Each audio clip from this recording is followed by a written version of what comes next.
Hi, I'm Chuck Linick, and I'm a reenactor. I used to be a teacher, and for 36 years in the classroom, I used historical reenactment to try to lure my kids into thinking that history was cool and to try to bring the subject to life and make it more tangible. And to that end, I'd wear the garb, I'd bring in the music for the time period so we'd have kind of like a soundtrack going to history. I bring in stuff for the kids to handle because, hey, when you can touch history, it makes it a little more real, at least to me. And what I've been doing since I got out of the classroom, I've been repurposing myself and deciding I wanted to take a deep dive into California history and look at it and present it the same way I used to present world history in my classes. And I started with the missions because, hey, that was an easy one. Except that that took me up and down the California coast and a whole bunch of visits to missions, asistencias, spin-off missions that didn't quite make it as missions. Estancias, those are like ranchos, and I did presidios, those are the fortifications. I went up and I did Russian California and the Fort Ross area. But I was researching the missions and I stumbled across a number of famous outlaws that were somehow associated with the missions. And that got intriguing. And I started a new series which I was calling Chasing Bandidos and Lawmen, but I guess it should be Chasing Banditi and Lawmen. And what I'm doing right now is I'm continuing the story of Joaquín Murrieta. And I hope you stick with me. So I got interested in Joaquín Murrieta's story when I stumbled across him by accident. I was researching Mission San Miguel Archangel, and I discovered there was an adobe that was built essentially across the road, the Rios Caledonia adobe, and that adobe eventually was turned into like a Wells Fargo station, and it was a store, and there was also a saloon there. And the saloon had a number of famous visitors, and I didn't realize that there was that much of a California connection with these outlaws and these bandits. The James brothers were there, but that was because their uncle had Rancho Panza up by Santa Margarita. So that would have been very close. And I read about Tiburcio Vasquez, who was supposed to be pretty much almost as famous as Joaquín Murrieta. And that, of course, led to, reading about Joaquín Murrieta. And I tried to figure out if a lot of these outlaws and these bandidos or banditi crossed paths. And I figured out, okay, the James brothers could have run into Tiburcio Vasquez, just looking at the times, maybe. But the saloon itself was built around 1866 or 1868. And there were stories of Joaquín Murrieta being there, but that couldn't have been possible because Joaquín Murrieta died in 1853. However, there was once Mission San Miguel was secularized, there were a number of shops and a couple of rather famous saloons that were built within the mission. And so he could have shown up there. There was a panic about how well organized the banditti had become, of how lone riders were lassoed by lariats, off their horses, dragged from their saddles, their bodies found in thickets later. Horses and mules were stolen in alarming numbers. At other times, the bands robbed and killed miners or American settlers, particularly those returning from the Mother Lode area of the Sierra Nevadas. The gang claimed to have killed up to 28 Chinese and 13 Anglo-Americans. This figure is based on accounts of their raids in early 1853 in the gold fields. So now the action is going to shift over to Arroyo de Cantúa. And this was the reputed hideout of Joaquín Murrieta. Ridge ended up calling it Arroyo Cantúa. So maybe the spelling has changed over time, or maybe he mispronounced or misread. So anyway, here we go down the 198 towards Coalinga.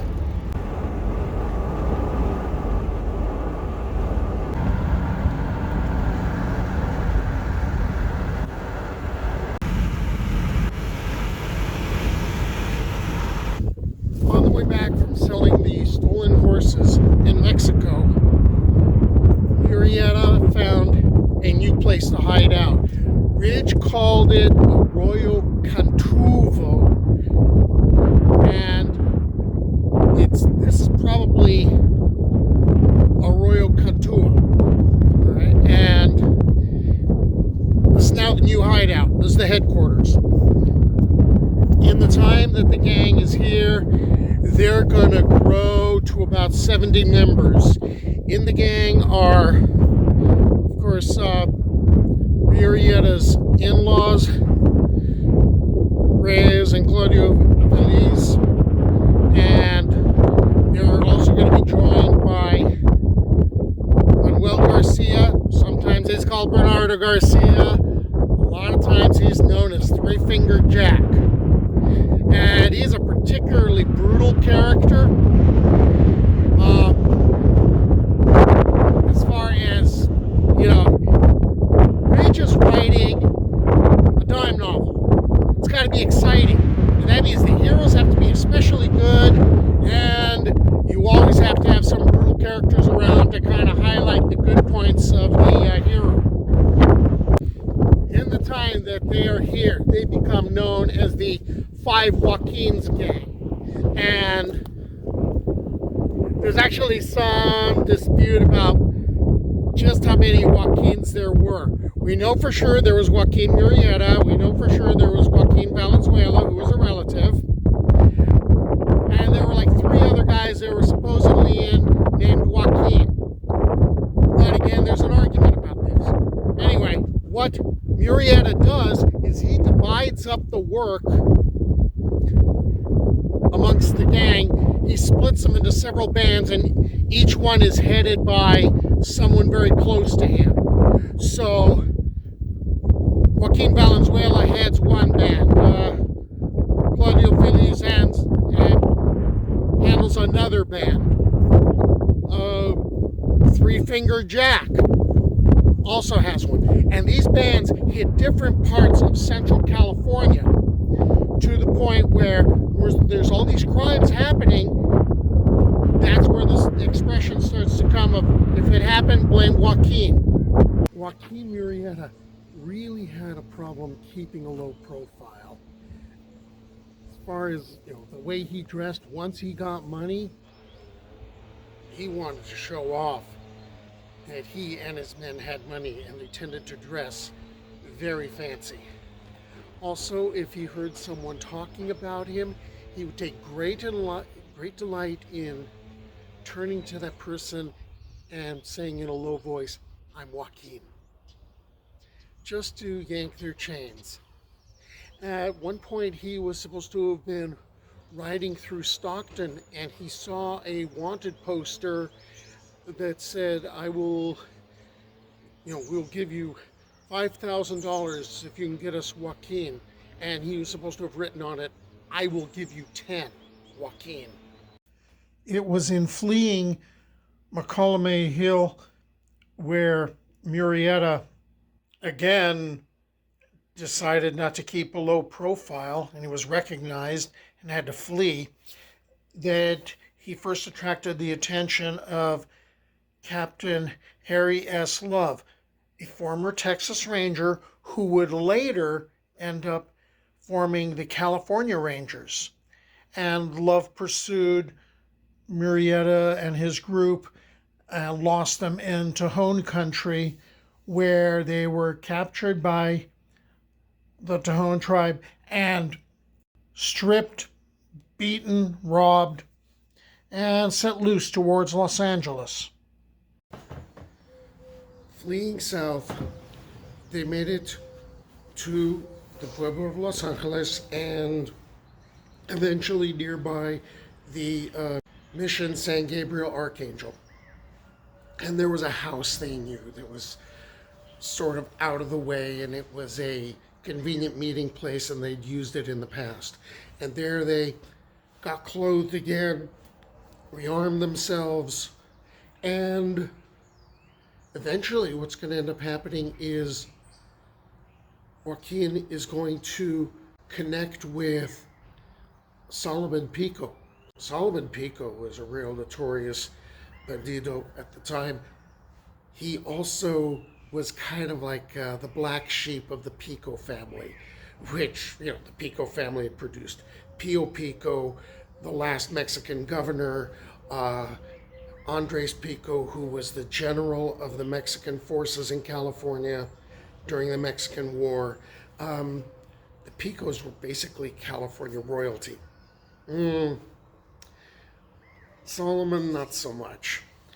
And when these two groups of banditti teamed up, they terrorized Los Angeles County.